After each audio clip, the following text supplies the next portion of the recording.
Back to channel. आप सभी का स्वागत है आपके अपने चैनल आर्या ऑफिशियल क्लासेस में।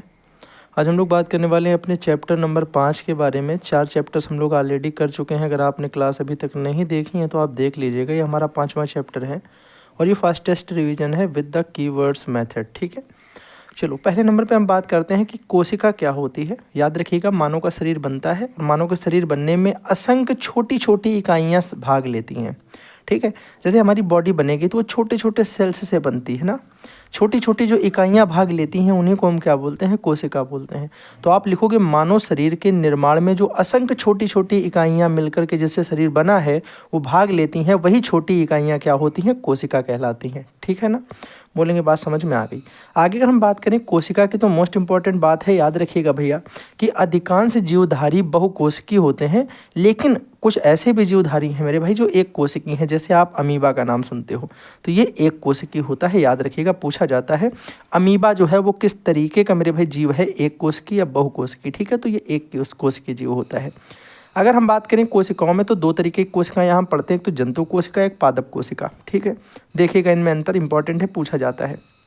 याद रखिएगा, जो जंतु कोशिका होती है और जो पादप कोशिका होती है, तो जंतु कोशिका में जीव द्रव्य पाया जाता है। कोशिका के अंदर एक प्रकार का चिपचिपा गाढ़ा पदार्थ होता है जिसे जीवन का आधार भी कहा जाता है, इसे हम जीव द्रव्य बोलते हैं। ठीक है, तो ये जीव जंतु कोशिका में तो ये पाया जाता है, लेकिन पादप कोशिकाओं में आपने देखा है हरे रंग का एक उसमें अंदर क्या होता है, कारक हरे रंग का एक पदार्थ होता है जिसे हम बोलेंगे क्लोरोफिल। तो इसके अंदर क्लोरोफिल पाया जाएगा और इसके अंदर मेरे भाई जीव द्रव्य पाया जाएगा। दोनों में अंतर समझ गए।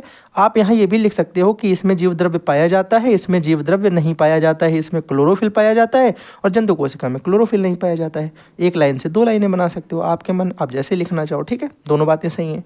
सुनिएगा, इसमें कोशिका भित्ति पाई जाती है, मतलब जो सेल वॉल होती है जो कि कोशिका को चारों ओर से ढक करके एक आवरण बना के उसे सुरक्षित रखती है, वो इसमें मेरे भाई नहीं पाई जाएगी जंतु में, क्योंकि जंतु में आवरण सुरक्षित करने के लिए कोशिका भित्ति नहीं होती है।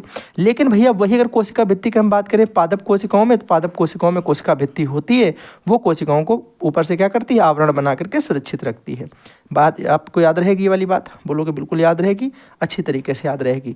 मैंने कहा अगर हम बात करें लवक की, आप बोलोगे भैया हमें पता जंतु कोशिका में कोई लवक तो पाया नहीं जाता है, हम क्या लाल पीले हरे नीले थोड़ी ना होते हैं, लेकिन भैया पादप कोशिकाओं में लवक पाया जाता है, ये बात भी आपको याद रखनी है। ठीक है, अगर हम बात करें तारकाय तो इसमें तारकाय पाया जाता है और इनमें मेरे भाई पादप कोशिकाओं में तारकाय नहीं पाया जाता है।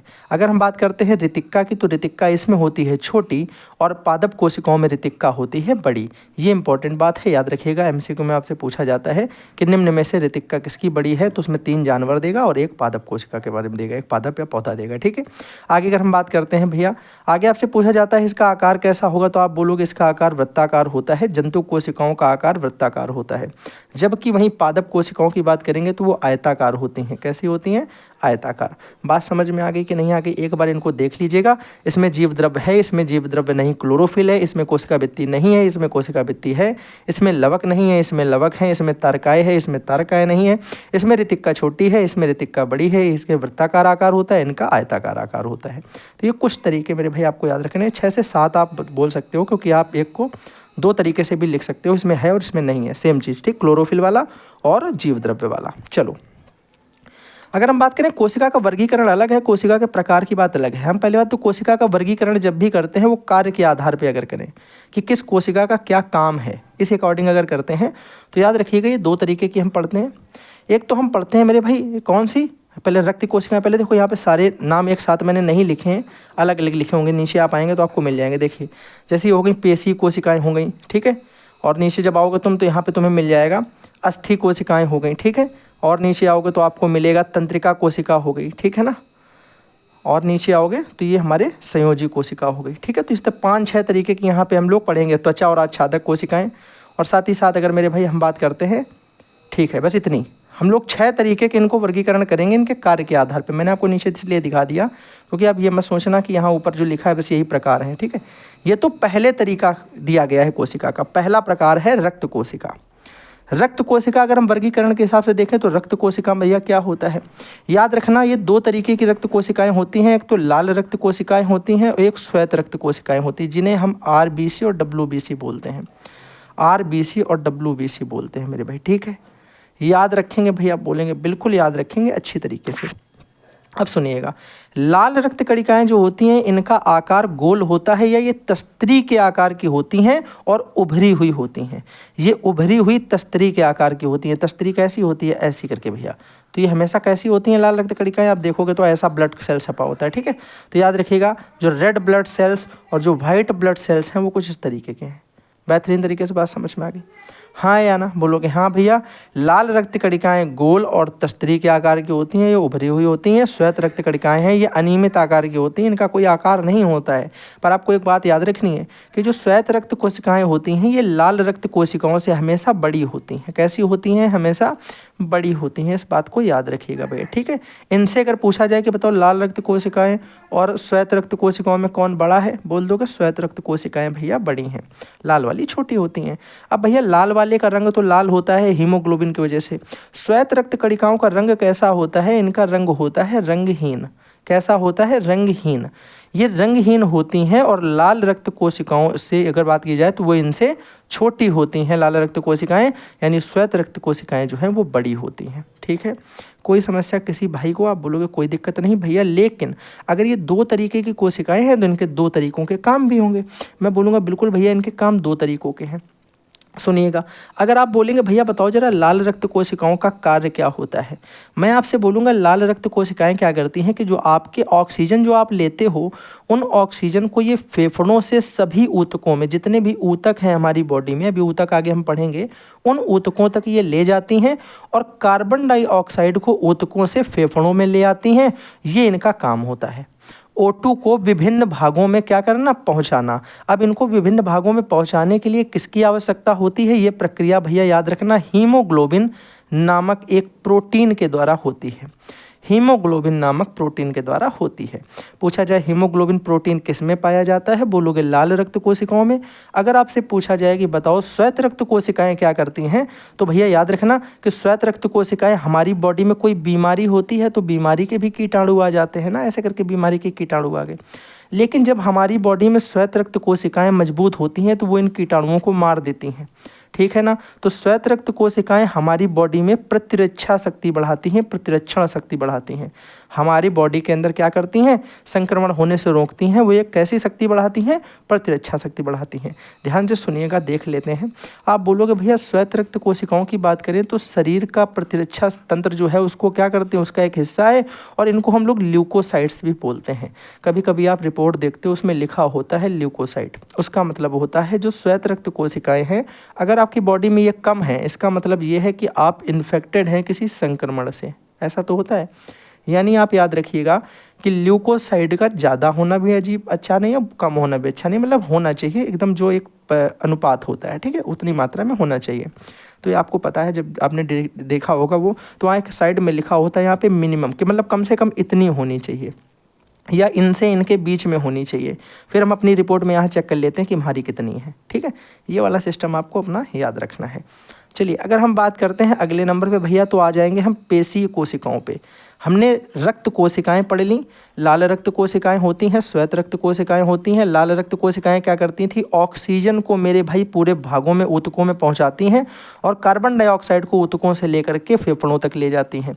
ये काम किसकी सहायता से होता है? हीमोग्लोबिन नामक एक प्रोटीन की सहायता से होता है। ये तो हो गया लाल रक्त कोशिकाओं का काम। श्वेत रक्त कोशिकाओं की बात करोगे तो प्रतिरक्षा शक्ति बढ़ाएंगी, ये बात आपने हमको बताई है। इनका आकार अनियमित होता है। लाल रक्त कोशिकाओं का आकार गोल होता है, आपने कहा तस्तरी के आकार का उभरा हुआ भी होता है।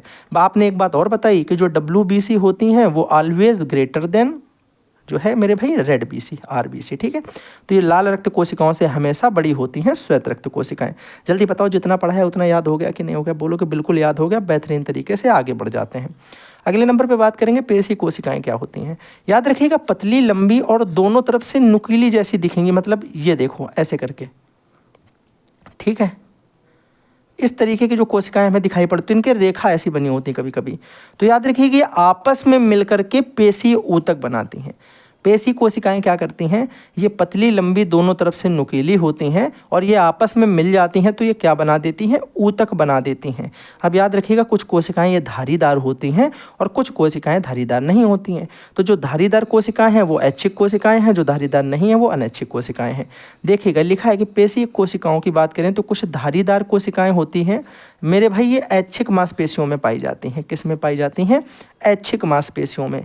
अभी हम लोग आगे बात करेंगे ऐच्छिक मांसपेशियों में एक होता है रेखित या ऐच्छिक, ठीक है ना, याद रखेंगे इस बात को भैया। और एक होता है अरेखित या अनैच्छिक। आप या तो उसको अरेखित बोल दें या फिर उसे अनैच्छिक बोल दें। और तीसरे तरीके का होता है हृदय पेशी कोशिकाएं, ये आगे हम पढ़ेंगे हृदय पेशी ऊतक।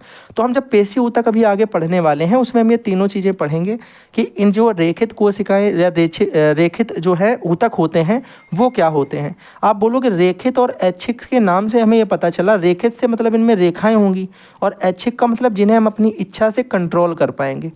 अरेखित का मतलब जिनमें रेखाएं नहीं होंगी और अनैच्छिक का मतलब जो अपने मन से काम करेंगे, हमारा उन पर कोई कंट्रोल नहीं होगा। और हृदय पेशी ऊतक कौन से होंगे, जो हार्ट के जितने हृदय से संबंधित मांसपेशियों से होंगे वो सारे हृदय संबंधित ऊतक होंगे। और आपको पता है हृदय वाले जो होंगे वो भी अनैच्छिक होंगे। आपकी इच्छा के हिसाब से धड़कन तेज या धीरे थोड़ी ना होती है, आपके हिसाब से थोड़ी ना रुकेगी, जब रुकनी होगी रुक जाएगी, है कि नहीं। चलो बात करते हैं भैया आगे। अगले नंबर पे हम बात करते हैं अस्थि कोशिकाएं क्या होती हैं। याद रखिएगा बेलनाकार आकार की होती हैं, अस्थि के निर्माण में ये सहायक होती हैं। इनके चारों ओर बारीक छोटे छोटे रेशे पाए जाते हैं, छोटे छोटे से रेशे होते हैं। याद रखिएगा इनमें केंद्रक जो है वो अन्य कोशिकाओं की तुलना में बड़ा होता है। तो याद रखेंगे कि जो अस्थि कोशिकाओं का केंद्रक है, क्या याद रखेंगे, जो अस्थि कोशिकाओं में भैया केंद्रक है वो बाकी जितनी भी कोशिकाएं हैं सबसे बड़ा है, ठीक है, सबसे बड़ा है भैया अस्थि कोशिका का केंद्रक। मेरे भाई बात याद हो गई, बोलोगे याद हो गई भैया, आगे बात करो। मैंने कहा चलो आगे बात कर लेते हैं। बात करेंगे तंत्रिका तंत्र के बारे में। तंत्रिका तंत्र में याद रखना कि प्रत्येक तंत्रिका कोशिका जो है उसका विभाजन दो भागों में होता है, हमेशा दो भागों में। एक भाग तो ऊपर का चौड़ा भाग होता है, आपने देखा भी होगा तंत्रिका तंत्र में, ऊपर ऐसे स्टार वाला ये बड़ा सा भाग, फिर ऐसे आकर के नीचे, फिर ऐसा ये पतला सा ये वाला भाग, ऐसे देखा है नहीं वाला चित्र। तो बोलोगे भैया ऊपर का भाग जो है वो चौड़ा और असमान आकार का होता है। आपको चित्र याद रखना है, मैं यहाँ पे लिख देता हूँ, आपको चित्र मेरे भाई आना चाहिए इसका, ठीक है, आपसे पूछा जा सकता है, 100% चांस हैं इसके। तो आप रखेंगे ऊपर का भाग जो है वो चौड़ा और असमान आकार का होता है, इसे कोशिका पिंड बोला जाता है। और नीचे वाले को भैया क्या बोलते हैं, याद रखिएगा ऊपर वाला तो ये हो गया हमारा कोशिका पिंड और नीचे वाला अक्षतंतु हो जाएगा, ठीक है। आप बोलोगे भैया कोशिका पिंड कहते हैं, इसमें केंद्रक होता है, इसमें क्या होता है, केंद्रक होता है। आप बोलेंगे इसके चारों ओर महीन बालों जैसी संरचना होती है। नीचे वाले अगर भाग की बात आप करोगे तो नीचे वाले भाग में बारीक दुम जैसी मुझे सामान दिखाई पड़ेगी, जिसको हम लोग अक्षतंतु के नाम से जानते हैं। तो इसमें हमें दो चीज़ें पता चली कि ऊपर का जो चौड़ा भाग है ये तो मेरे भाई असमान है और अनियमित है, इसे हम किस नाम से जानते हैं, बोलोगे इसे हम जानते हैं कोशिका पिंड के नाम से। इंपॉर्टेंट जो होता है वो चीज़ें आप जरूर एक बार लिख के याद करो। ऊपर का चौड़ा भाग कोशिका पिंड है, नीचे का जो दुम वाला भाग है या जो पतला बारीक भाग है उस भाग को हम बोलते हैं अक्षतंतु। क्या बोलते हैं, आप बोलोगे उसे हम बोलते हैं अक्षतंतु। तो एक भाग है हमारा कोशिका पिंड, एक भाग है अक्षतंतु, इनमें बाल जैसी संरचनाएं हैं, ऊपर का भाग चौड़ा है, नीचे का भाग पतला है और इसमें एक केंद्रक है। ये बात खत्म हो गई, पूरा याद हो गया, ठीक है, आगे बढ़ जाओ। इम्पॉर्टेंट क्या है, ध्यान से सुनना। इसमें लिखा है कि कोशिका जो है, तंत्रिका कोशिका जो होती है वो अन्य कोशिकाओं की तरह पुनः निर्मित नहीं होती। मतलब देखो आपकी एज बढ़ेगी, जब आपकी उम्र बढ़ेगी तो आप याद रखोगे कि जो हमारी तंत्रिका कोशिका है वो वृद्धि तो होगी, लेकिन ये नहीं होगा कि नई बन जाए, ठीक है। इनका आकार बढ़ता है लेकिन इनकी संख्या कभी नहीं बढ़ेगी। जितनी तंत्रिका कोशिका आपके आज होंगी उतनी ही 10 साल बाद होंगी, ठीक है। इनका आकार तो बढ़ेगा आपकी बॉडी के साथ, लेकिन इनका संख्या इनकी नहीं बढ़ेगी कि आज 10 हैं तो कल 15 हो जाएंगे, जब आप और बड़े हो जाओगे तो 500 हो जाएंगी, नहीं होने वाली हैं, जितनी हैं उतनी ही रहेंगी। तो एज के साथ में तंत्रिका कोशिका की क्या होती है मेरे भाई, आप बोलोगे ना तो ये पुनः निर्मित होती हैं, एक बार डैमेज होंगी तो डैमेज पुनः निर्माण नहीं होगा, साथ ही साथ इनका आकार बढ़ेगा, इनकी संख्या नहीं बढ़ेगी। इंपॉर्टेंट है, याद रखिएगा, ठीक है। आगे अगर हम बात करेंगे तो आ जाएंगे भैया संयोजी कोशिका की तरफ। संयोजी कोशिका लंबे, गोल और अंडाकार और असमान आकार की होती हैं। ये शरीर के हिसाब से उसी आकार की होती हैं। ये काम इनका क्या होता है, कोई बॉडी का एक अंग होता है उसको दूसरे अंग से जोड़ना इनका काम है। एक अंग को दूसरे अंग से जोड़ती हैं संयोजी कोशिका, एक साथ मिलेंगी तब यही आगे जाके हम संयोजी ऊतक में भी पढ़ने वाले हैं। संयोजी कोशिकाएं मिलकर के संयोजी ऊतक बनाएंगी।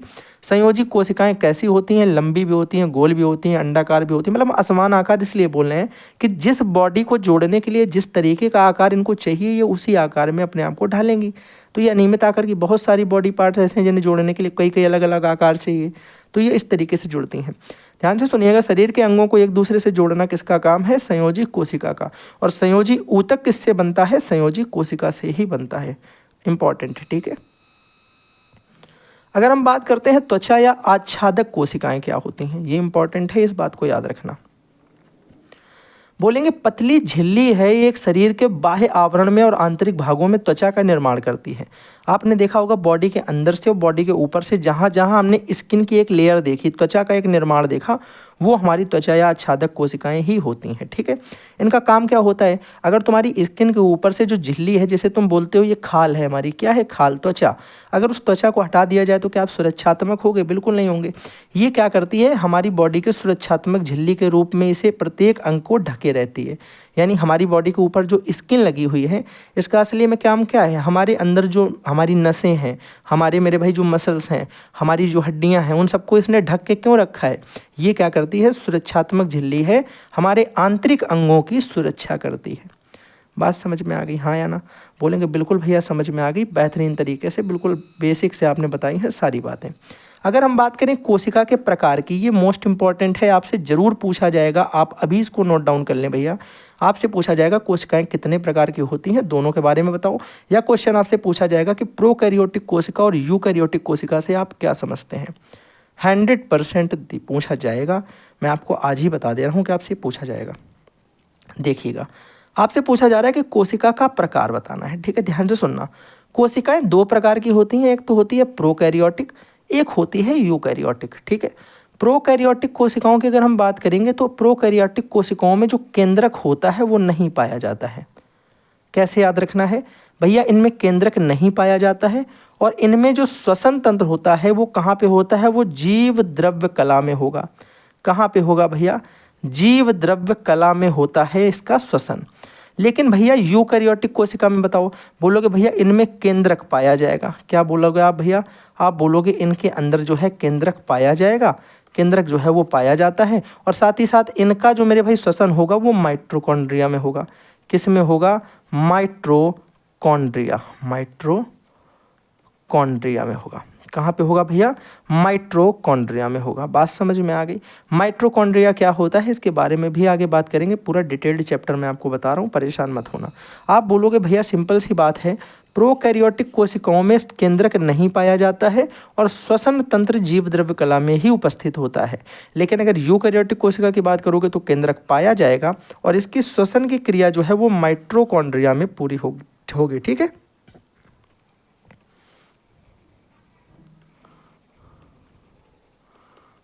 माइटोकॉन्ड्रिया, ठीक है, माइट्रो होता होगा आई थिंक, देख लेना एक बार, आपको हिंदी में लिखना है माइटोकॉन्ड्रिया, ठीक है ना। बात समझ में आ गई, आगे बढ़ जाएं भैया। अब देखिएगा इंपॉर्टेंट, और आप याद रखिएगा इस चीज़ को भी कि आपसे पूछा जाए प्रोकैरियोटिक कोशिकाएं पाई जाती हैं, लिखोगे जीवाणु में, माइक्रोप्लाज्मा में, और जो यूकैरियोटिक कोशिकाएं हैं वो पादप और जंतुओं में पाई जाती हैं, ठीक है ना। आगे बात करो मेरे भाई, जल्दी से आ जाओ। आप बोलोगे भैया अब चलिए बात करते हैं थोड़ी सी कोशिका संरचना में, यानी जो कोशिका बन के तैयार होती है उसमें किन किन चीज़ों की आवश्यकता होती है, उसकी संरचना पूर्ण होने में क्या क्या चाहिए होता है, किसका किसका योगदान होता है, सारी बातें करेंगे। आप बोलोगे भैया किसी कोशिका के निर्माण में ए नंबर पे तो हम देखेंगे कि कोशिका भित्ति, बी नंबर पे देखेंगे कोशिका द्रव्य, सी नंबर पे देखेंगे केंद्रक। अब ध्यान से सुनना, इसमें भी ए नंबर या बी नंबर के अंदर भी कई सारी चीज़ें हैं जिनको हमें देखना पड़ेगा। हमें इसमें इंपॉर्टेंट चीज़ देखनी है कोशिका द्रव्य, ठीक है, इसके रिलेटेड चीज़ें और भी होंगी। पहले नंबर पे देखना कि कोशिका भित्ति क्या होती है। जो कोशिका होती है उसके ऊपर एक दोहरी झिल्ली चढ़ी होती है। जैसे हमारे बॉडी पे अभी हमने क्या पढ़ा, त्वचा या आच्छादक कोशिकाएं, वो हमारे शरीर को ढक के रखती हैं और हमारे बॉडी को क्या करती हैं, सुरक्षित रखती हैं।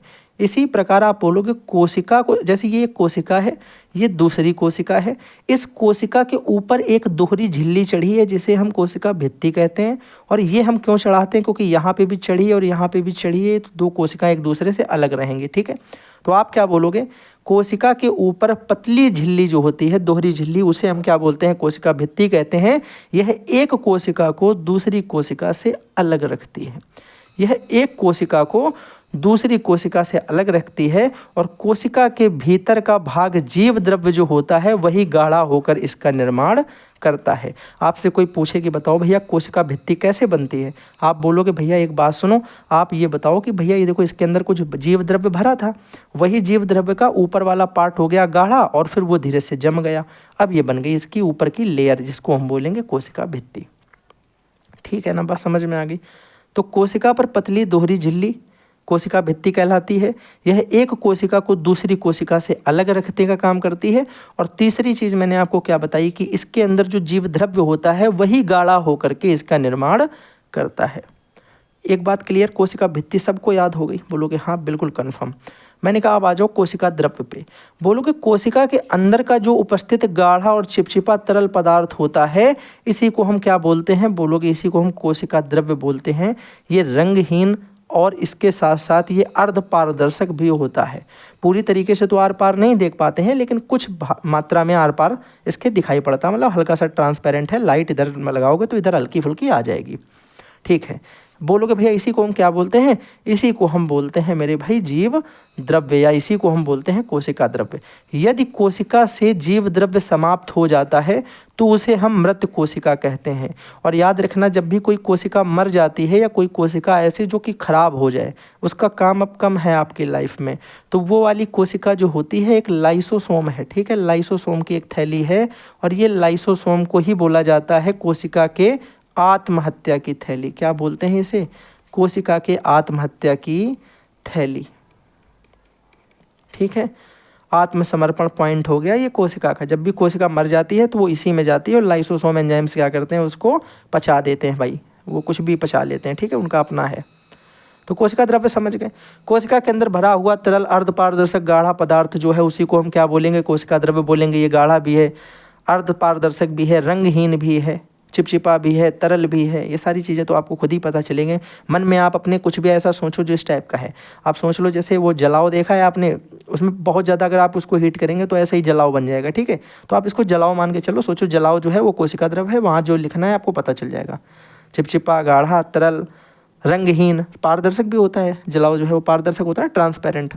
और साथ ही साथ आप बोलोगे अर्धपारदर्शक। ठीक है, हो जाएगा आपसे ना। ये कोशिका द्रव्य आप समझ गए अच्छी तरीके से। अभी आपको ये याद रखना है कि इसको जीव द्रव्य बोलेंगे और यही जीव द्रव्य अगर किसी कोशिका का खत्म हो जाएगा तो उस कोशिका को क्या बोलेंगे, लाइसोसोम में वो कोशिका चली जाएगी। लाइसोसोम एक ऐसी जगह है जहाँ पे मृत कोशिकाएं जाती हैं, विकारित कोशिकाएं जाती हैं, या ऐसी कोशिकाएं जो बीमार होती हैं, पूरी रूप से सही नहीं होती हैं, वो इसमें चली जाती हैं। संक्रमित कोशिकाएं भी इसमें चली जाती हैं। बात समझ में आ गई, बोलोगे हाँ भैया बात समझ में आ गई। अब अंत वाला बचा हमारा केंद्रक। केंद्रक सुनो भैया, पूछा जाता है क्वेश्चन एमसीक्यू में कि कोशिका का सबसे महत्वपूर्ण भाग कौन सा है, आप बोलोगे केंद्रक। केंद्रक किसी कोशिका का सबसे महत्वपूर्ण भाग होता है। यह कोशिका रस का ही सघन पिंड होता है। कोशिका रस का ही एक पिंड बन जाता है, हल्का डार्क सा इस जगह पे। इसी को हम क्या बोलते हैं, केंद्रक बोलते हैं। साथ ही साथ याद रखिएगा भैया, अगर आपसे पूछा जाए कि कोशिका की क्या काम होता है केंद्रक का, आप बोलोगे चाहे किसी कोशिका की वृद्धि की बात हो, श्वसन की बात हो, जनन की बात हो, सभी प्रकार की जो क्रियाएं होती हैं कोशिका की वो काहे में होती हैं भैया, केंद्रक में होती हैं। याद रखेंगे तो जितनी भी प्रकार की कोशिकाएं के काम होंगे वो सारे के सारे केंद्रक में होंगे। बात अच्छे से आपको समझ में आ गई होगी। अब हम लोग बात करते हैं अपने कोशिका द्रव्य या जीव द्रव्य के बारे में। अब जीव द्रव्य को भी आपने दो तरीकों से पढ़ा है। एक में आपने नाम सुना होगा साइटोप्लाज्म। ठीक है, याद रखिएगा, ये इंपॉर्टेंट है, ये पूछा जाता है। साइटोप्लाज्म और मेरे भाई न्यूक्लियोप्लाज्म। तो जरा बात करिएगा भैया, साइटोप्लाज्म क्या होता है। आप बोलोगे भैया हम एक इसको याद करने का तरीका देख लेते हैं कि ये हमारी कोशिका भित्ति है, ये है कोशिका भित्ति। ठीक है, और उसके अंदर यहाँ पे मेरे भाई जो है ये हमने मान लिया ये है हमारा केंद्रक। केंद्रक, ठीक है। तो आप बोलेंगे भाई मान लेते हैं कि ये फर्स्ट वाला जो है ये हमने नीला वाला रखा है और ये सेकंड वाला जो है ये हमने ब्लैक वाला रखा है। ठीक है। अगर आपसे पूछा जाए कि बताओ जरा साइटोप्लाज्म क्या होता है, आप बोलोगे कोशिका भित्ति के तो अंदर लेकिन केंद्रक के बाहर, यहाँ पर जो पाया जाएगा, दिस वन इज, यहाँ पे मेरे भाई आप डेफिनेशन ऐसे याद रखो, कोशिका भित्ति के तो अंदर लेकिन केंद्रक के बाहर जो जीव द्रव्य उपस्थित होगा इसे हम बोलते हैं साइटोप्लाज्म। अब ब्लैक वाला समझना जरा मेरे भाई, ये वाला आप बोलोगे न्यूक्लियोप्लाज्म पूछा जाएगा तो हम बोलेंगे ये हमारे केंद्रक के अंदर होता है। केंद्रक के अंदर उपस्थित जीव द्रव्य क्या बोला जाएगा, आप बोलोगे अगर केंद्रक के अंदर उपस्थित कोई जीव द्रव्य है उसे हम न्यूक्लियोप्लाज्म बोलते हैं। अगर केंद्रक के बाहर और कोशिका भित्ति के अंदर कोई उपस्थित जीव द्रव्य है तो उसे हम साइटोप्लाज्म बोलते हैं। दोनों में बातें कन्फर्म हो गई ना कि आपसे पूछा जाए साइटोप्लाज्म क्या है, आप समझ जाओगे भैया साइटोप्लाज्म मतलब कोशिका के भित्ति के तो अंदर है लेकिन केंद्रक के बाहर है। आपसे बोला गया न्यूक्लियोप्लाज्म बताओ, आप बोलोगे जो कोशिका भित्ति के अंदर और उसके बाद केंद्रक के भी अंदर, दोनों के अंदर भी बोलोगे तो कोई दिक्कत नहीं। आप बोलोगे दोनों के अंदर मतलब केंद्रक के भी अंदर जो है वो क्या हो जाएगा, बोलोगे केंद्रक के अंदर वाला जो जीव द्रव्य है उसे हम न्यूक्लियोप्लाज्म बोलते हैं। बात समझ में आ गई, बोलोगे समझ में आ गई बढ़िया तरीके से भैया। अब आगे बात करते हैं, कुछ और बचा क्या, हमने कहा बिल्कुल बचा भाई, अभी तो पूरा चैप्टर बाकी है। यहाँ बात करोगे कोशिका द्रव्य की, याद रखिएगा कोशिका द्रव्य या कोशिका रस जिसकी बात हम कर रहे थे भी साइटोप्लाज्म, ये एक तरीके का अर्ध तरल पदार्थ है, वहीं कहीं गाढ़ा होगा कहीं कम गाढ़ा होता है। ये अधिक गाढ़ा जहाँ पे होगा वहाँ पर कुछ और कई महत्वपूर्ण पिंड भी हमें दिखाई पड़ते हैं जहाँ पे ज़्यादा गाढ़ा होता है। मैंने कहा ये था यहाँ पे साइटोप्लाज्म, हमने कहा ये कहीं ज़्यादा गाढ़ा था कहीं हल्का गाढ़ा था फिर कहीं और ज़्यादा गाढ़ा था।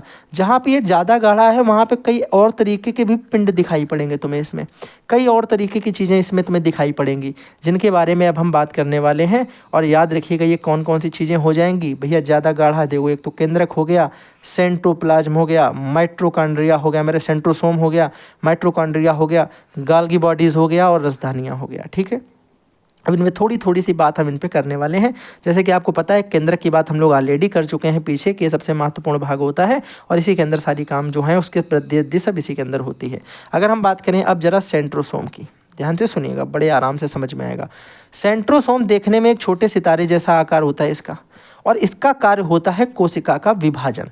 ठीक है, ऐसे याद करो कि सितारे जैसी आकृति का एक छोटा सा ये सेंट्रोसोम जो है इसके आकार होता है छोटे से सितारे के समान, और यह काम क्या करता है, ये कोशिका के विभाजन का कार्य करता है। और यह यूकैरियोटिक कोशिकाओं में पाया जाता है, यानी जंतु कोशिकाओं में इसे पाया जाता है।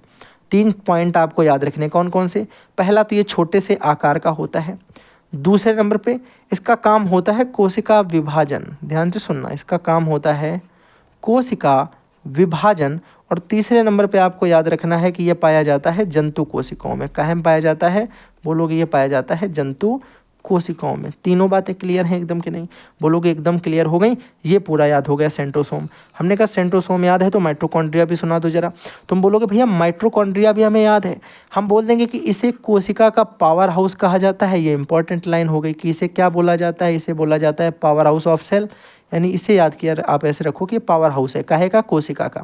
दूसरे नंबर पे भैया क्या याद रखें, इसका काम है कि अपना स्थान ये आकृति के साथ बदलता रहता है।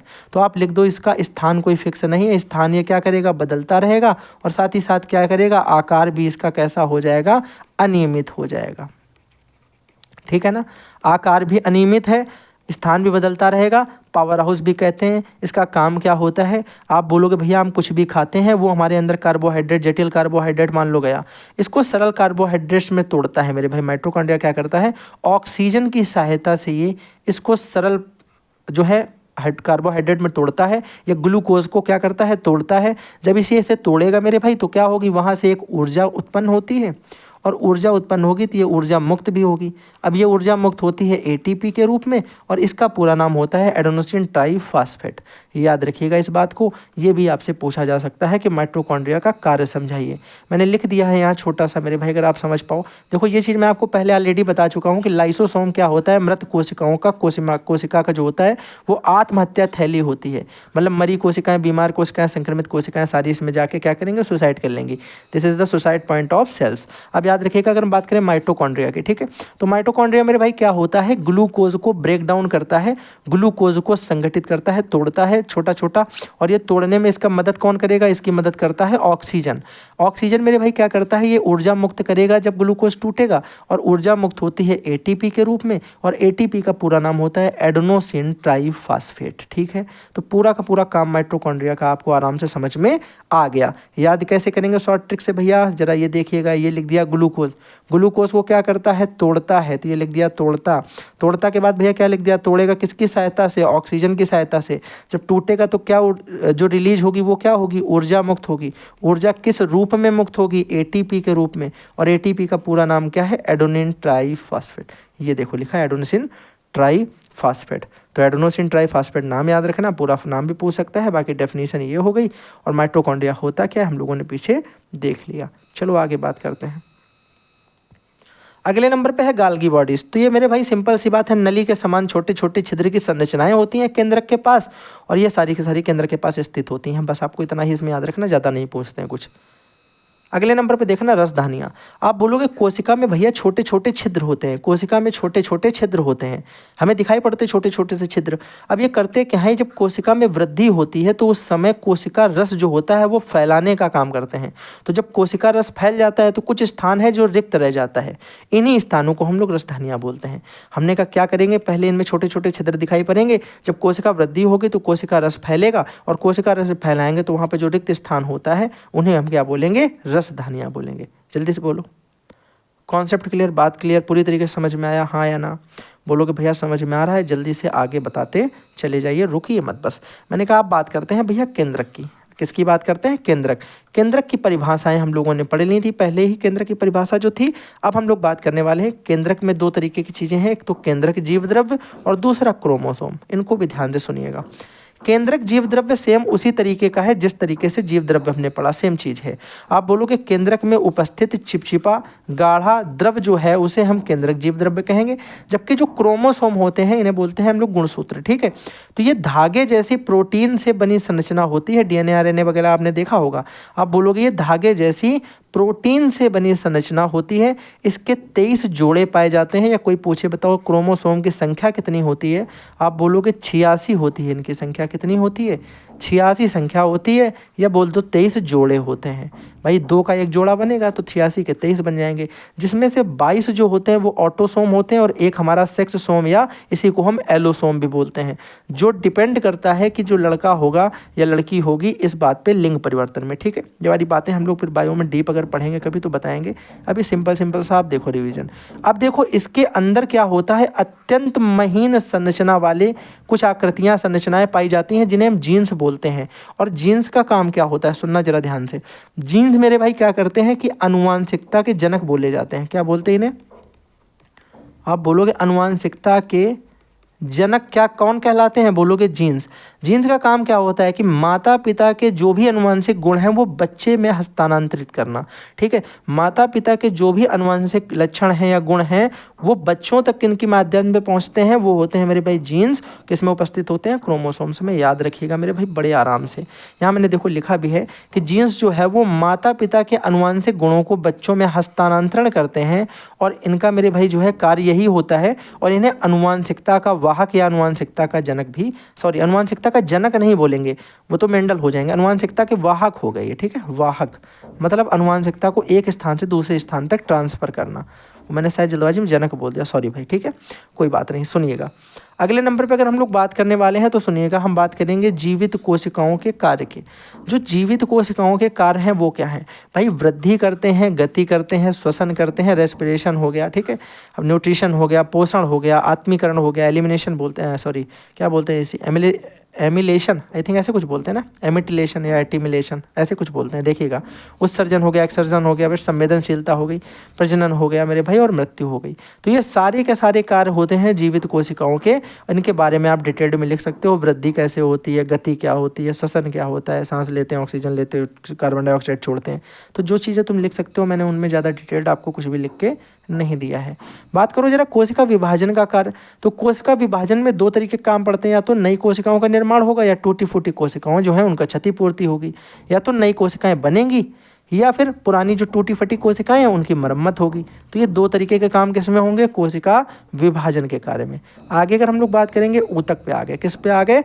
ऊतक पे। ध्यान से सुनिएगा, ऊतक क्या होता है? आप बोलोगे एक जैसी कई सारी कोशिकाएं, मतलब इस कोशिका का काम भी था भूख लगना, इसका भी भूख लगना, इसका भी भूख लगना और इसका भी भूख लगना। अब ये जब चारों मिलकर के एक बनाएंगी मोटी सी कोशिका, ठीक है ना, सारी मिलकर के एक ऐसी कोशिका बनाई जिसका पूरा उद्देश्य है सिर्फ हमें भूख लगवाना ही। तो इसका मतलब जब सेम काम वाली, समान कार्य वाली एक से अधिक कोशिकाओं का समूह मिलेगा, बहुत सारी कोशिकाओं का समूह मिलेगा समान कार्य वाली, तो वो समूह क्या बोला जाएगा? ऊतक बोला जाएगा। तो समान कोशिकाओं का समूह ऊतक कहलाता है। याद रखिएगा, उनका कार्य समान होना चाहिए, वो कोशिकाएं समान कार्य की होनी चाहिए, समान होनी चाहिए। अब इनके भैया कुछ प्रकार भी होते हैं, इनके बड़े ज़्यादा प्रकार होते हैं भाई। कितने होते हैं? देखो 5 तो तुम्हें दिखाई पड़ेंगे भी। एक हो गया उपकला, एक हो गया संयोजी ऊतक, संवहन ऊतक, पेशी ऊतक और तंत्रिका ऊतक। लेकिन अब ये मत सोचना कि मैं बच गया, क्योंकि अभी तो तुमने स्टार्ट किया है भाई, अब आ गए तुम उपकला पे। अब उपकला ऊतक भी कोई छोटा मोटा ऊतक नहीं है, इनके 2 तरीके, फिर इनमें से किसी एक के भी 6 तरीके। देखना बड़े ध्यान से मेरे भाई। आप बोलोगे देखो ये उपकला ऊतक हमने पढ़ा, उपकला ऊतक बड़ा सरल होता है भैया। इनका काम क्या होता है? जो हमारी बॉडी के बाहर का रक्षात्मक आवरण बनता है या आंतरिक रूप से रक्षात्मक आवरण बनता है, इनका काम होता है रक्षात्मक आवरण को बनाना।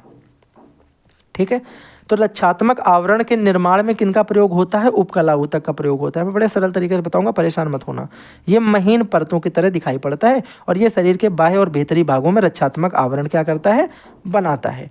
इतनी बात तो सिंपल थी भैया, याद हो गया। उपकला का मतलब है ऊपर की कला को पूरा करना, मतलब ऊपर से अंदर के जो हमारा आंतरिक भाग है उसके भी ऊपर की सतह, और जो हमारा बाह्य भाग है उसके भी ऊपर की महीन परत लगाकर एक सतह बना देना, जिससे हमारे बॉडी के जो जैसे हमने त्वचा और आच्छादक वाला भी पढ़ा था, वही सेम काम इसका है। ठीक है, तो ये भी क्या करेगा? रक्षा करेगा।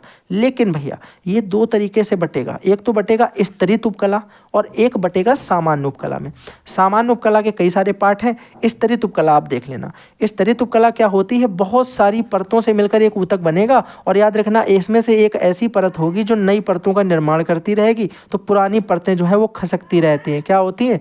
पुरानी परतें खिसकती रहती हैं, ये बात आपको याद रहेंगी। तो अनेक प्रकार के स्तर से मिलकर बनती हैं। भीतरी स्तर जो है वो नए स्तर जब निर्माण करती है, तो पुरानी स्तर हमारे भाई जो पुरानी परतें हैं वो भीतर की ओर से क्या होंगी? आगे आएंगे और वो खिसकती रहेंगी, जो नई परतें आगे बनेंगी। ठीक है, और याद रखिएगा भीतरी जो स्तर वाली परत है, जो पहली परत जिसने स्टार्टिंग किया है परतों को बनाना, उसे हम जनक परत के नाम से भी जानते हैं। याद रखिएगा ये भैया कहाँ कहाँ पाई जाती है? ये हमारी त्वचा के एपिडर्मिस में, ये हमारी जो है आप बोलोगे ग्रास नाल में पाई जाती है और योनि में पाई जाती है। ठीक है, तो इन चीज़ों में क्या पाया जाता है? स्तरित उपकला। बात करते हैं जरा सामान्य उपकला के बारे में। सामान्य उपकला में ध्यान से सुनिएगा कि पहले नंबर पे हम बात करेंगे सल्की उपकला की। तो याद रखिएगा सल्की उपकला जो है ये रक्षात्मक है, रक्षात्मक आवरण वाला। दूसरे नंबर पे अगर आपसे पूछा जाए बताओ स्तंभी उपकला क्या करता है, तो जो भी हमारी बॉडी में पचे हुए खाद्य पदार्थ होते हैं उनका अवशोषण करने का काम होता है स्तंभी उपकला का। क्या काम होता है? हमारे बॉडी में पचे हुए खाद्य पदार्थ का अवशोषण करना। ठीक है ना। अगर आपसे पूछा जाए घनाकार उपकला के बारे में बताओ, तो आप बोलोगे जो जनन ग्रंथि होती हैं उनमें उनका जो निर्माण होता है वो घनाकार उपकला के द्वारा होता है। अगर आपसे पूछा जाए ग्रंथिल उपकला क्या होता है, आप बोलोगे जो तरल पदार्थ होते हैं उनके रिसाव में जिनका प्रयोग करते हैं वो है ग्रंथिल उपकला। आपसे पूछा जाए भैया बताओ जरा रोमाभी जो है वो उपकला क्या होता है, आप बोलोगे जो श्वास नली, या फिर हम बात कर सकते हैं कि हमारी मूत्रवाहिनी, उत्सर्जन अंग जो होते हैं, जिनमें से मैं यहाँ पे नाम आपको बता देता हूँ, श्वासन नली, मूत्रवाहिनी, अंडवाहिनी, इनके जो भैया बनाए जाते हैं स्तरीय आवरण, वो किसके द्वारा बनाए जाते हैं? रोमाभी उपकला के द्वारा। जैसे मैंने कहा जो अंडवाहिनी हो गई, ठीक है, उसके अंदर की एक लेयर बनाई जाएगी, एक स्तर का निर्माण होगा भीतरी परत का।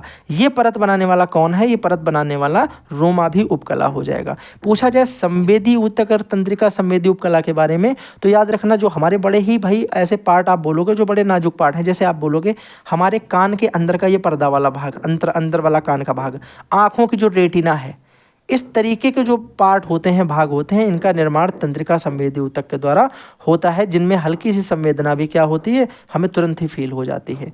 आपको मैंने सारे भैया बताए हैं, एक तरीके से रिवीजन है तो रिवीजन के तरीके ही बताए हैं। अगर आप चाहते हो बहुत ज़्यादा डिटेल्ड पढ़ना तो आप क्या करिएगा, 3rd सेमेस्टर में फॉलो करके रखिएगा चैनल को। मैं स्टार्टिंग से पूरा का पूरा फ्री कंटेंट पढ़ाने वाला हूँ भैया, पूरा का पूरा आपको मैं याद करवा दूंगा। स्टार्टिंग से ही सारे सब्जेक्ट अच्छे से पढ़ते हुए चलेंगे।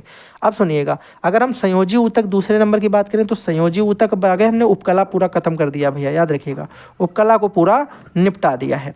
अब हमने कहा अब हम बात करेंगे संयोजी ऊतक के दूसरे नंबर पे। ये संयोजी कोशिकाओं के मिलकर बना होगा संयोजी ऊतक, थोड़ी देर पहले आपको याद होगा हम लोगों ने पढ़ा था। बोलोगे हाँ। हमने कही 3 भागों में कटेगा, एक तो सामान्य, एक तंतुमय और एक कंकाल। ठीक है, अब इसमें भी हम बात करेंगे सामान्य की। तो सामान्य संयोजी ऊतक भी कई प्रकार के होते हैं, देखिएगा कौन कौन से।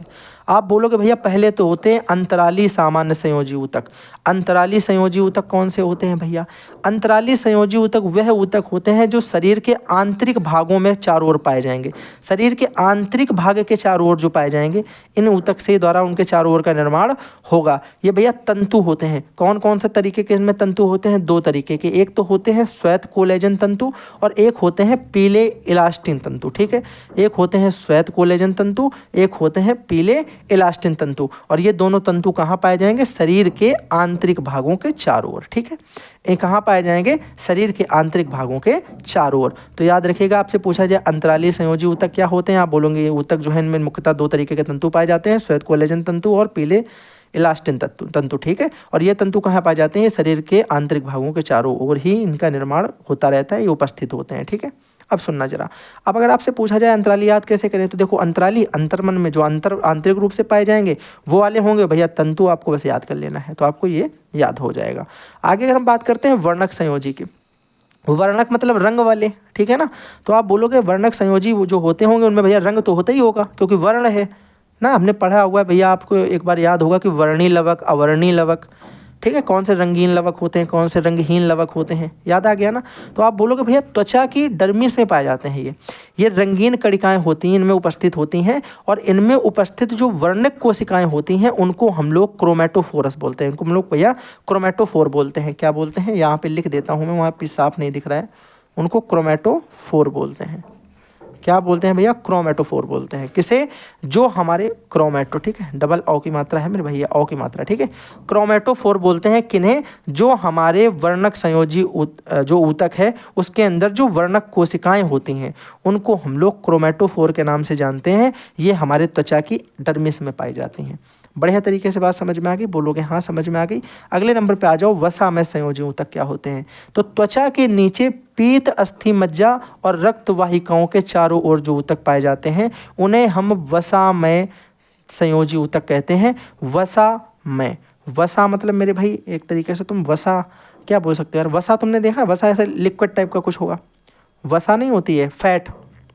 ठीक है, फैट होता है ना वसा, तो वो कैसा होता है? ऐसा ब्लड नहीं बोल सकते हो, क्या बोल सकते हो यार उसको तुम? फैट कैसा होता है? ऐसे तुम हाथ से छुओगे तो ऐसे चिपचिपा सा ही कुछ होगा ना। तो ऐसे माइंड में याद रखो कि रक्त कोशिकाएं वाहिकाओं के पास और अस्थि मज्जा के बीच में। अब अस्थि मज्जा के बारे में भी सुनना जरा। बोन मैरो होता है आई थिंक ना, ये बोन मैरो, अस्थि मज्जा, ये होता क्या है इसके बारे में भी पढ़ेंगे अभी जब हम अस्थि ऊतक के बारे में बात करेंगे। ठीक है, इनके बारे में भी हम सारी बातें करने वाले हैं आगे। अब याद रखिएगा, यहाँ पे आपसे जालमय संयोजी ऊतक पूछा जाए तो यह ऊतक हमारे प्लीहा में पाया जाता है, लसिका ग्रंथि में पाया जाता है और टॉन्सिल्स में पाया जाता है। आपको सिर्फ इतना लिखना है। आपको लिखना है वसामय ऊतक जो है त्वचा के नीचे पीत, अस्थि मज्जा और रक्त वाहिकाओं के चारों ओर पाए जाते हैं। आपसे पूछा जाए वर्णक संयोजी तो याद रखिएगा त्वचा की डर्मिस में पाया जाता है। इसमें जो वर्णक संयोजी में मेरे भाई जो वर्ण कोशिकाएं होती हैं ना, वर्णक कोशिकाएं, इन कोशिकाओं को हम क्रोमेटोफोर बोलते हैं।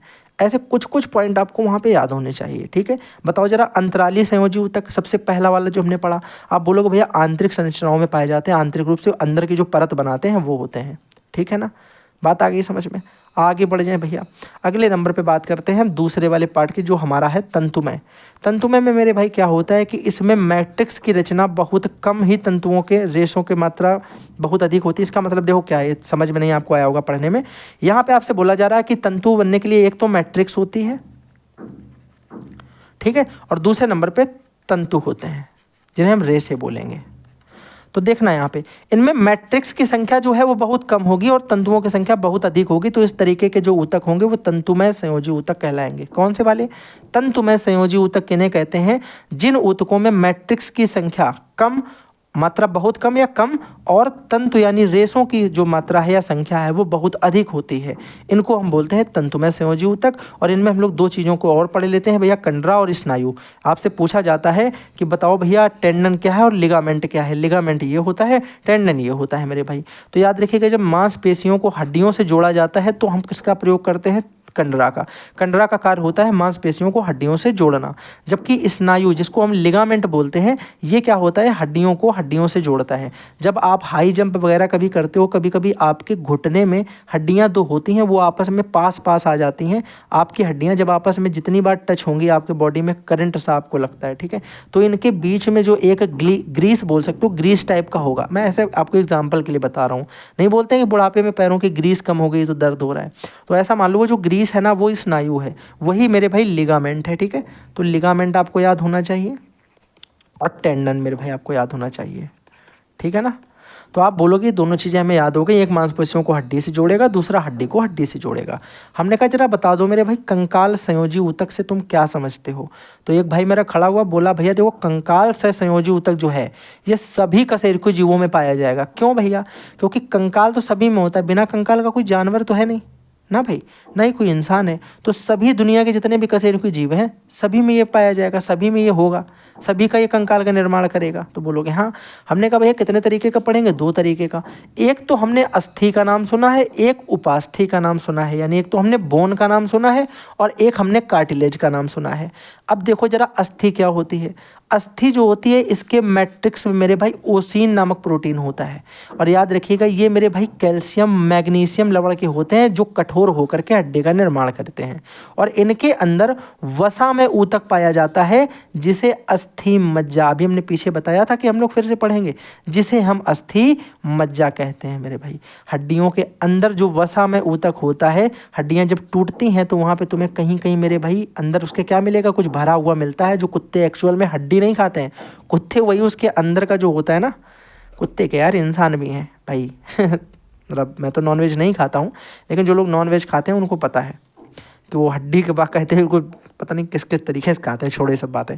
तो याद रखिएगा अस्थि जो होती है, अस्थि का मतलब होता है कि मैट्रिक्स, इसकी मैट्रिक्स जो है वो ओसीन प्रोटीन नामक जो प्रोटीन है उससे बनती है, ओसीन नामक प्रोटीन। याद रखिएगा इसका ओसीन है। और उपास्थि में आपसे प्रोटीन पूछा जाए तो याद रखिएगा कांड्रिन नामक प्रोटीन होता है। कौन सा होता है, कांड्रिन नामक प्रोटीन।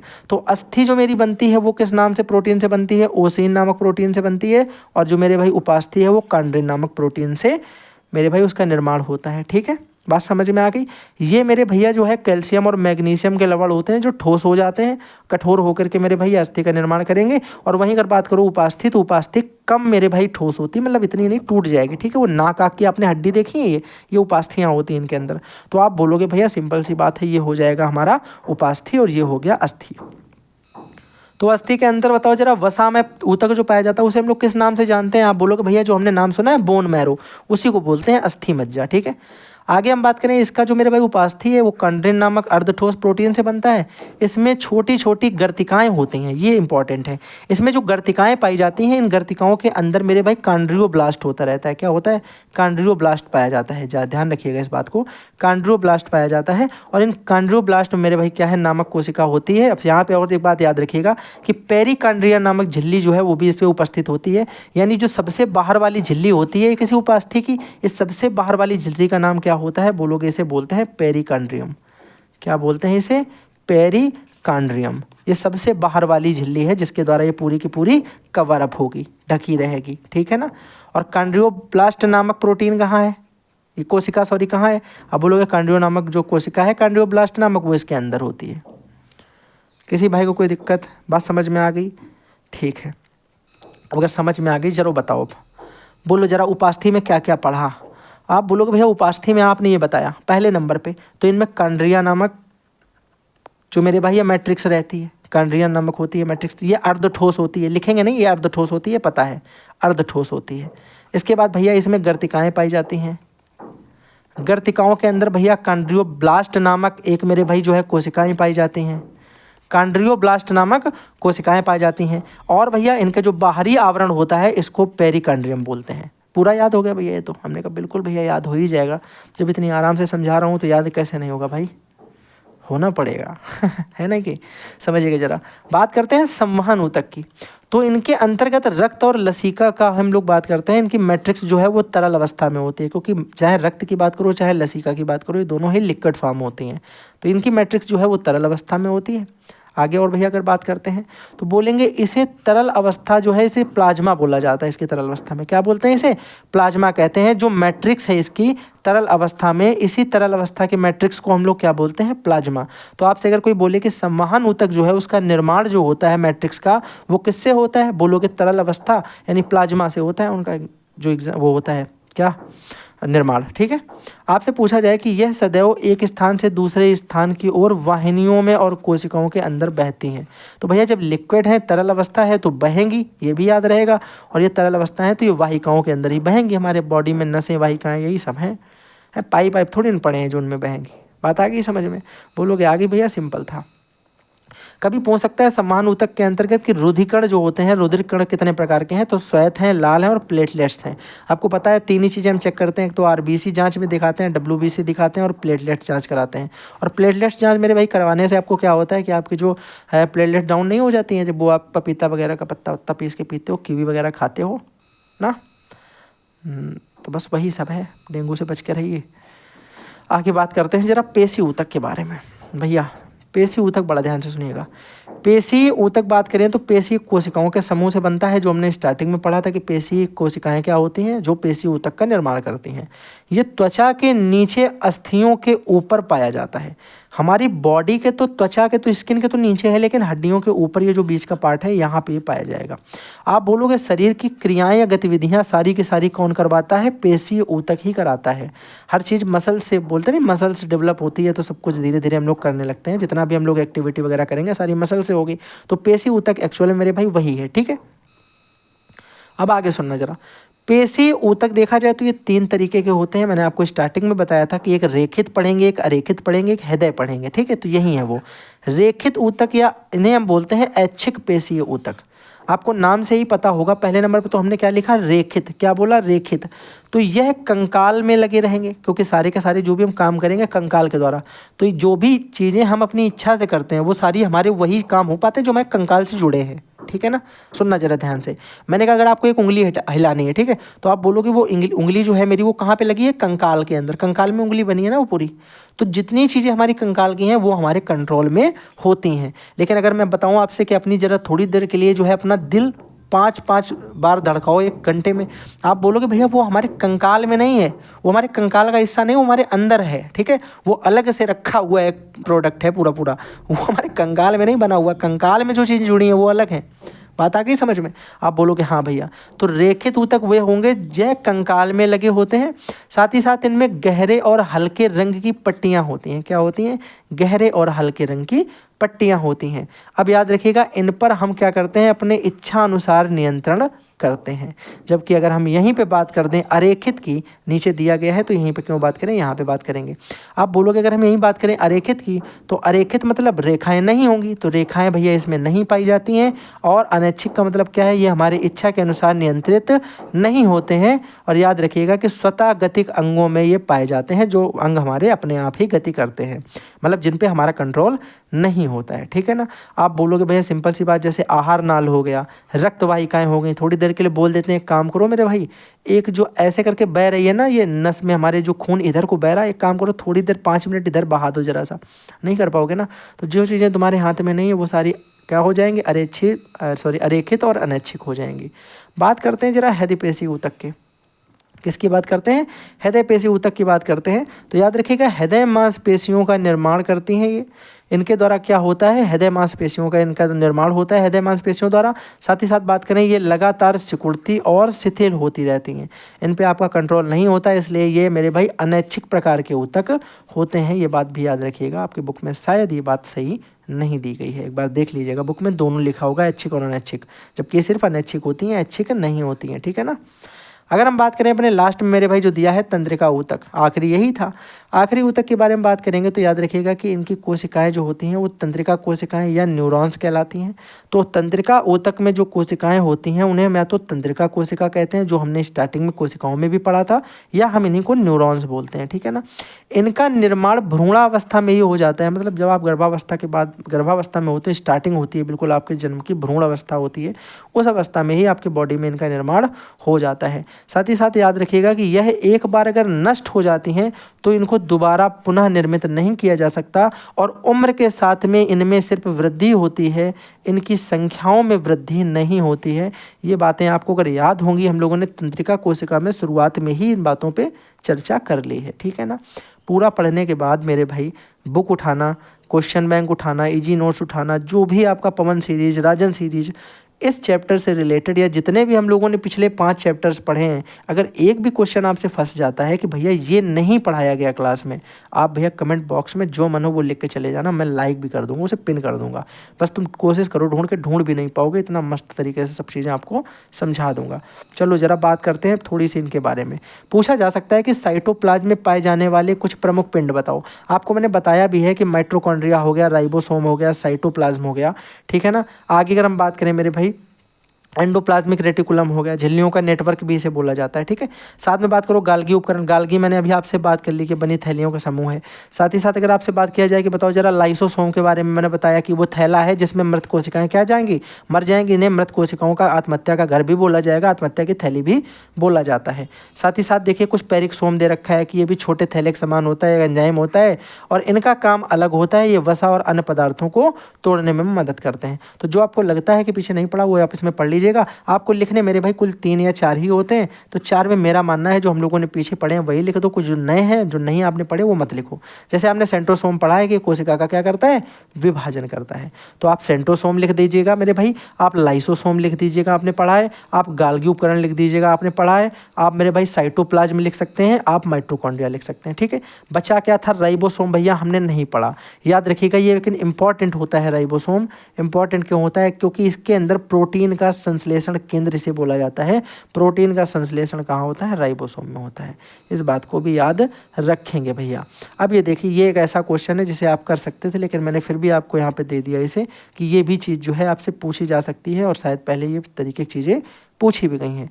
कोशिकाओं के कुछ प्रमुख कार्य बताइए। पहले नंबर पे बात करो जरा संरचना की, तो कोशिकाएं जीवों को आकार और संरचना प्रदान करती हैं, साथ ही साथ वे ऊतकों और अंगों की प्रणालियों का निर्माण करती हैं जो शरीर बनाते हैं, ठीक है ना। आगे अगर हम बात करें परिवहन की, तो कोशिकाएं पोषक तत्व हो गया, ऑक्सीजन हो गया, या अन्य कोई भी पदार्थ जो है वो शरीर के चारों ओर कौन लेके जाता है, कोशिकाएं ही तो वो काम करती हैं कि बॉडी में यहाँ से कुछ उठा के चारों भागों में पहुँचा देना, कि लो भैया तुम भी थोड़ा सा ये प्रोटीन लो, तुम थोड़ा आयरन लो, तुम थोड़ा जिंक लो। ये सारा काम उठा के पूरा एक तरीके से बॉडी के अंदर कौन कर रहा है, सारी काम किसकी, कोशिकाओं के ही हैं। तो वे अपशिष्ट पदार्थों को भी हटाती हैं, अपशिष्ट पदार्थ को अलग करने का काम भी किनका है, कोशिकाओं का ही है, जिसे हम लोगों ने भी पढ़ा था उत्सर्जन में, ठीक है। साथ ही साथ याद रखिएगा उत्पादन की बात करें तो कोशिकाएं जो है वो प्रोटीन का, वसा का, कार्बोहाइड्रेट जैसे बहुत सारे पदार्थ हैं जिनका उत्पादन करती हैं। हमारे पदार्थ में ऊर्जा कौन प्रदान करता है, बोलोगे ये भी भैया यही करती है, एटीपी के रूप में अभी मुक्त हुई थी तभी तो बॉडी में वो एनर्जी आई थी। बोलोगे इनकी मरम्मत का और रख रखाव का काम भी ये करती हैं, क्योंकि हमने 2 तरीके कोशिकाएं पढ़ी हैं, तो नई कोशिकाएं बनेंगी या तो पुरानी टूटी फूटी कोशिकाओं का क्षतिपूर्ति होगी। अभी हम लोगों ने ये चीज़ ऑलरेडी मेरे भाई क्या हुआ था, पढ़ रखी थी। आगे अगर हम लोग मेरे भाई बात करते हैं कि संचार का काम, तो कोशिकाएं एक दूसरे के साथ संवाद भी करती हैं, रासायनिक और विद्युत संकेतों का उपयोग करती हैं जानकारी का आदान प्रदान करने के लिए। प्रजनन भी करती हैं, कोशिकाएं स्वयं में प्रतिक्रिया बना करके प्रजनन करती हैं, और यह जीवों को बढ़ने और विकसित होने में क्या करती हैं, अनुमति देती हैं। बताओ अगर 2 कोशिकाएं हैं, जन्म द्वारा ये 3 होंगी, 5 होंगी, 8 होंगी, 10 होंगी, और इतनी फास्ट प्रक्रिया होती है कि हमारी बॉडी में सेल्स बनने की स्पीड बहुत ज़्यादा होती है। तो चलो इसी के साथ में पूरा का पूरा चैप्टर मैंने आपको कंप्लीट करा दिया। भैया अगर आपको पसंद आता है तो आपको लाइक ज़रूर कर देना है, बिना लाइक करे जाओगे भाई कसम से बता रहा हूँ तुम्हें पाप लगेगा। दूसरे नंबर पे भैया अपने फ्रेंड्स के साथ में इसे शेयर जरूर कर दीजिएगा। तीसरे नंबर पे इसे लाइक आप तो कर ही देना है। फिर भैया आप याद रखिएगा चैनल को सब्सक्राइब कर लीजिएगा अगर आप नए हैं चैनल पे और ये अभी तक आपने सब्सक्राइब नहीं कर रखा है, ठीक है। इतनी बातें आपको करनी है, बस लाइक करना है, शेयर करना है, सब्सक्राइब कर देना है। और साथ ही साथ भैया ध्यान रखिएगा वो जो घंटी वाला आइकन है ना, बना देता हूँ मैं एक बार, घंटी बना के देखूँ, ये घंटी वाले आइकन को आपको क्लिक करना है ताकि आपको इस बात जब भी मेरा नया वीडियो आएगा घंटी बजेगी और बेल आपको क्या बता देगी कि वीडियो आ गया है।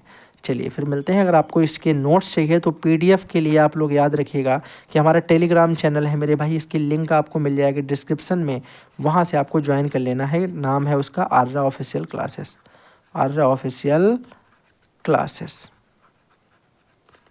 तो भैया याद रखिएगा एक ऐसा, ठीक है। तो आपको इतनी चीज़ें भैया करके जानी है। इसके बाद में हम लोग अगले भैया क्वेश्चन नंबर अपने चैप्टर नंबर 6 की बात करेंगे अगले वाली क्लास में, ठीक है ना। चलिए आज के लिए इतना ही, बाय बाय भाई। बड़ी लंबी क्लास हो गई जबकि मैंने लगातार बताया है। चलो भाई, ओके।